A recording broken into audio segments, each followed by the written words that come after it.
Friends, welcome back to our channel all in one hashtag subscribe to learn. I hope that you all are fine at your home, and it's my humble request to follow the COVID guidelines so that you can prevent yourself as well as your family from the COVID infection. So now let's move to our topic. As you know that today we will also deal with the important properties of circle. So let us start with the fourth number property. The fourth number property is that there is one and only one circle passing through three given non collinear points. यानी question ये कह रहा है कि सिर्फ एक ही circle ऐसा हो सकता है जो कि थ्री नॉन कॉलिनियर पॉइंट से पास होकर के जाए। ठीक है, तो हमें इस पे ध्यान देना है कि आखिरकार ऐसा कैसे हो सकता है। तो सबसे पहले देखिए, हम लोगों ने उसका परफॉर्मा बनाया इसको प्रूफ करने के लिए। सबसे पहले था कि गिवन क्या है, तो गिवन है कि थ्री नॉन कॉलिनियर पॉइंट्स है ए बी सी। ठीक है, परफॉर्मा में सबसे पहले गिवन लिखा कि थ्री नॉन कॉलिनियर पॉइंट्स है जो कि ए बी सी है। उसका टू प्रूफ क्या है, टू प्रूफ है कि देयर इज ओनली वन या one and only one circle passing through A B C. यानी इस तीनों पॉइंट से सिर्फ एक ही सर्कल हो सकता है जो कि पास कर सके। अब कंस्ट्रक्शन क्या करना है, कंस्ट्रक्शन करना है कि ए बी और बी सी को ज्वाइन करना है। ठीक है, और draw the perpendicular bisector P Q and R S of A B and B C respectively.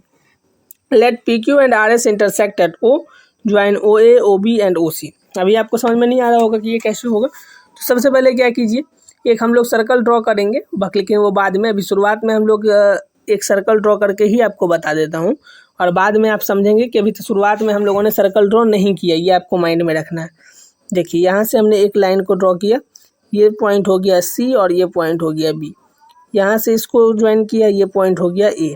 यही हमने आपको कहा है कि ए बी सी को ज्वाइन करने के लिए। ठीक है, और यहाँ पे सपोज कीजिए कि एक पॉइंट है जो कि बाद में सेंटर बन जाएगा इस सर्कल का, जिसको हमने अभी ओ से मार्क कर लिया। अभी शुरुआत में वैसे हमें सर्कल नहीं ड्रॉ करना था, बट अभी हमने आपको सर्कल के साथ ही बताया। ठीक है, फिर यहाँ से इसको एक लाइन को अरेंज कर लेना है ए बी और बी सी को, क्योंकि हम लोग को ए बी सी को आपस में ज्वाइन करना था, उसको हमने ज्वाइन कर लिया। ए सी को भी आपस में ज्वाइन कर लिया, डॉट डॉटेड लाइन से आप कर सकते हैं। ठीक है, और जैसा कि कहा गया ओ बी को ज्वाइन कर लिया, और ओ ए और ओ सी को हमने यहाँ पे ज्वाइन कर ही दिया है, तो कोई टेंशन इसमें नहीं है। ठीक है फ्रेंड्स, ये हमारा फिगर हो गया। अब इसमें दो काम और करना है। क्या है, तो परपेंडिकुलर बाइसेक्टर कहा गया है। क्या है वो, पी क्यू है। ठीक है, किसका, तो ए बी का। चलिए सपोज कीजिए इस तरीके से वो लाइन होगा कुछ। ठीक है, जहाँ आप मान लीजिए कि पी क्यू यहाँ होगा और पी यहाँ नीचे होगा। उसी तरीके से बी सी का करना है, तो सपोज कीजिए इस ओ से होके गुजरेगा इस तरीके से। तो यहाँ मान लीजिए कि इधर एस हो गया और इधर आर हो गया। ठीक, कुछ इस तरह का फिगर जो है वो अपना बनेगा। तो आई होप कि आपको ये समझ में आ गया होगा ये फिगर। अब आगे बढ़ते हैं, कुछ और इसको कैसे प्रूफ करना है ये समझाते हैं, तो आपको और ज़्यादा इस माइंड में क्लियर होगा। चलिए, प्रूफ में क्या करना है, since O lies on the perpendicular bisector of A B, we have O A equal to O B. Simple है कि क्योंकि ओ जो है, ये वाला पॉइंट जो है वो लाई कर रहा है इस परपेंडिकुलर बाइसेक्टर पे, इसका मतलब जो ओ ए और ओ बी है वो आपस में इक्वल होगा, ये दोनों। ठीक है, कोई दिक्कत नहीं। चलिए, इसको हमने पहला इक्वेशन मान लिया। उसी तरीके से and O lies on the perpendicular bisector of B C, B C के परपेंडिकुलर बाइसेक्टर पे भी आ रहा है, तो इसका मतलब हुआ कि ये भी जो है वो आपस में इक्वल होगा। कौन कौन सा, तो ओ बी और ओ सी। तो ये हमारा सेकेंड पॉइंट हो गया। ठीक, दस from first and second we have, इसका मतलब ओ ए ओ बी और ओ सी तीनों आपस में इक्वल हो जाएंगे। देखिए, ओ ए ओ बी के इक्वल, ओ बी ओ सी के इक्वल, इसका मतलब ओ ए ओ सी के इक्वल, यानी तीनों आपस में इक्वल। इस सब को हमने आर मान लिया। आर मतलब क्या, रेडियस मान लिया। ऐसे भी देखिए तो आप सारा रेडियस ही है इस सर्कल का, क्योंकि मैंने आपको कहा कि पहले सर्कल नहीं ड्रॉ करना, इसलिए। अब यहाँ पे कह रहा है सर्कल ड्रॉ करने, with O as centre and radius R, draw a circle C O R. कर लिया। Clearly C O R passes through A B C, we shall. देखिए, क्लियरली कह रहा है कि ओ बी सी जो है वो पास कर रहा है, सर्कल जो है ओ आर वाला ये पास कर रहा है ए बी सी के साथ। We shall so that this is the only circle passing through A B C. हमें ये शो करना है कि ये सिर्फ एक ही सर्कल है जो A B C three point से पास कर रहा है।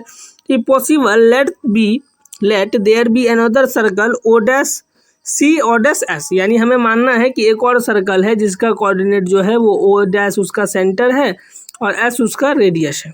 ठीक है, क्या है, एस उसका रेडियस है, इस तरीके से। और passing through point A B C, और ये मानना है कि वो A B C three point के साथ पास आउट कर रहा है। जैसा हमने आपको बताया ना कि कभी कभी क्या होता है, हम लोग को उल्टा कान पकड़ना पड़ता है, तो यहाँ भी हम लोग उल्टा कान पकड़ेंगे। then O dash will be lie on the perpendicular bisector of PQRS of ABBC respectively। इसका मतलब है कि जो O dash है वो परपेंडिकुलर बाइसेक्टर पे लाइज करेगा, किसका, PQ और RS का। Also PQ and RS intersect है, तो इसका मतलब PQ RS जो है वो आपस में इंटरसेक्ट भी करेगा वो पॉइंट पे। Since two lines cannot intersect at more than one point, so O dash must coincide with O। क्योंकि हम लोग ऐसा जानते हैं कि कोई भी दो लाइंस जो है वो एक पॉइंट पे इंटरसेक्ट नहीं कर सकता, कोई भी दो लाइन, ठीक है। तो इसका मतलब या एक पॉइंट से ज़्यादा पे इंटरसेक्ट नहीं कर सकता, इसका मतलब O डैश और O दोनों एक साथ कॉन्साइड करेगा, यानी मिल जाएगा। इसका मतलब OA इक्वल टू R है और O dash equal to S है, और क्योंकि O कंसाइड कर रहा है O डैश से, इसका मतलब R और S आपस में इक्वल होगा। इसका मतलब दोनों सर्कल जो है वो आपस में कन्ग्रुएंट हो जाएगा, और अगर सर्कल आपस में कन्ग्रुएंट हो जाएगा तो इसका मतलब ये बात फिक्स हो गया कि दोनों सर्कल जो है, और ये भी बात फिक्स हो गया कि सिर्फ एक ही सर्कल ऐसा हो सकता है जो 3 नॉन कॉलिनियर पॉइंट से होके गुजरे। तो आई होप फ्रेंड्स आपको ये क्वेश्चन समझ में आया हो, ये प्रॉपर्टी जो है सर्कल का वो आपको समझ में आया हो कि there is one and only one circle passing through 3 given non collinear points. चलिए अब दूसरा क्वेश्चन पे आते हैं। 5 नंबर प्रॉपर्टी क्या है, of any 2 chords of a circle so that one which is larger nearer to the centre. आपको ये बताना है कि जो अगर 2 chords हैं किसी सर्कल के, तो जो उसमें सबसे लंबा वाला होगा वो सेंटर के ज़्यादा नज़दीक होगा।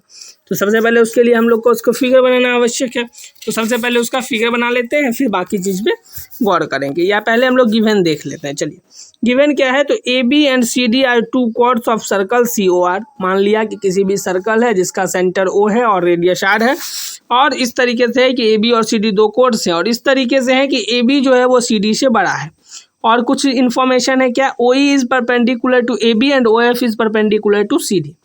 अब क्या किया, तो इसमें 2 परपेंडिकुलर ड्रॉ किया, एक OE और एक OF, और प्रूफ क्या करना है कि OE जो है वो OF से छोटा है, ठीक, OE is less than OF। Construction join OA and OC, हमें कंस्ट्रक्शन में क्या करना है, OA और OC को आपस में ज्वाइन करना है।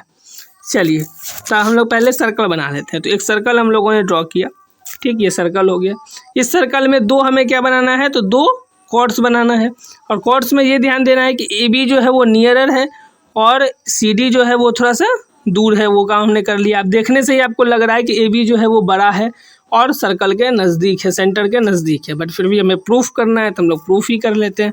तो इसको हम लोग मार्क कर लिया CD से, और इसको मार्क कर लिया AB से, ठीक है, इसको मार्क कर लिया AB से। अब आप ध्यान देंगे तो यहाँ से हमें क्या करना, परपेंडिकुलर डिस्टेंस, तो यहाँ से परपेंडिकुलर डिस्टेंस O से ड्रॉ कर लिया F तक, और यहाँ कर लिया E तक, यानी ये हो गया E और यहाँ हो गया F, और दोनों जगह क्या बन रहा है, तो 90 डिग्री बन रहा है, ठीक है। अब हमें OA और OC को ज्वाइन करना है, तो चलिए इसको भी ज्वाइन कर लिया, ठीक। अब हम लोग आगे बढ़ते हैं कि अब क्या करना है। तो प्रूफ क्या है, देखिए, we know that the perpendicular from the centre of a circle to a chord bisect the chord. हम लोग जानते हैं कि जो परपेंडिकुलर सेंटर से ड्रॉ किया जाता है किसी कॉर्ड पे, वो उसको बाइसेक्ट करता है, ठीक है, बाइसेक्ट करता है। तो बाइसेक्ट करेगा तो क्या होगा कि AE जो है वो AB का हाफ हो जाएगा, और CF जो है वो CD का हाफ हो जाएगा। इसको मैंने फर्स्ट इक्वेशन मान लिया। अब ये जो AE है ये पूरा AB का हाफ हो गया, और ये जो CF है ये पूरा CD का हाफ हो गया, यही हमने लिखा। अब क्योंकि OA और OC दोनों R के इक्वल है, OA और OC जो है वो R है, देखिए ध्यान से देखेंगे तो आपको पता चलेगा ये R है, ठीक। और AB जो है ये ग्रेटर हो CD से, तो यानी क्या कि CD जो है वो छोटा है AB से, तो जो हाफ CD होगा वो भी हाफ AB से छोटा होगा, यानी जो CF होगा वो AE से हमेशा छोटा होगा, यानी AE जो है वो CF से बड़ा होगा। इसे हमें, इसको हमने क्या मान लिया, थर्ड इक्वेशन, ओके। इसको आप सेकंड भी कह सकते हैं या फिर थर्ड भी कह सकते हैं, ठीक है फ्रेंड्स। तो ऐसे आप सेकंड इक्वेशन आप इसको मान लें कि OA और OC जो है वो रेडियस के R के इक्वल है। इसको हम लोग क्या करते हैं, इसको हम लोग सेकंड इक्वेशन मान लेते हैं, ठीक है, और इसको हमने थर्ड इक्वेशन माना है। चलिए, now from the right triangle OE and OCF, अब दोनों राइट ट्रायंगल है, तो हम पाइथागोरस थ्योरम के हेल्प से हम यहाँ पे 2 चीज़ बना सकते हैं। क्या बना सकते हैं, पहला OA का square is equal to OE का स्क्वायर प्लस AE का स्क्वायर, और दूसरा OC का square is equal to OF square plus CF square. अब देखिए, क्योंकि OA का स्क्वायर और OC का स्क्वायर आपस में इक्वल होगा, क्योंकि OE और OC आपस में इक्वल है तो उसका स्क्वायर भी आपस में इक्वल होगा। तो जो, क्योंकि लेफ्ट हैंड साइड आपस में इक्वल हो गया, तो हम लोग राइट हैंड साइड को आपस में इक्वल लिख सकते हैं, यानी OE का स्क्वायर प्लस AE का square is equal to OF का स्क्वायर प्लस CF का स्क्वायर। अब देखिए, हमें क्या करना है, यूज़ करना है थर्ड इक्वेशन का। थर्ड इक्वेशन का ये क्या यूज़ किया कि सी एफ से ए ही बड़ा है, सी एफ से ए ही बड़ा है। इसका मतलब क्या हुआ कि अगर हम यहाँ पे जो सी एफ है इसकी जगह पे अगर हम यहाँ ए ही लिख दें तो ये वाला पार्ट जो है ये बड़ा हो जाएगा ना, क्योंकि अभी सी एफ के ये इक्वल था। अब जैसे ही हम यहाँ ए ही ले आएंगे तो ये वाला पार्ट जो है वो उससे बड़ा हो जाएगा।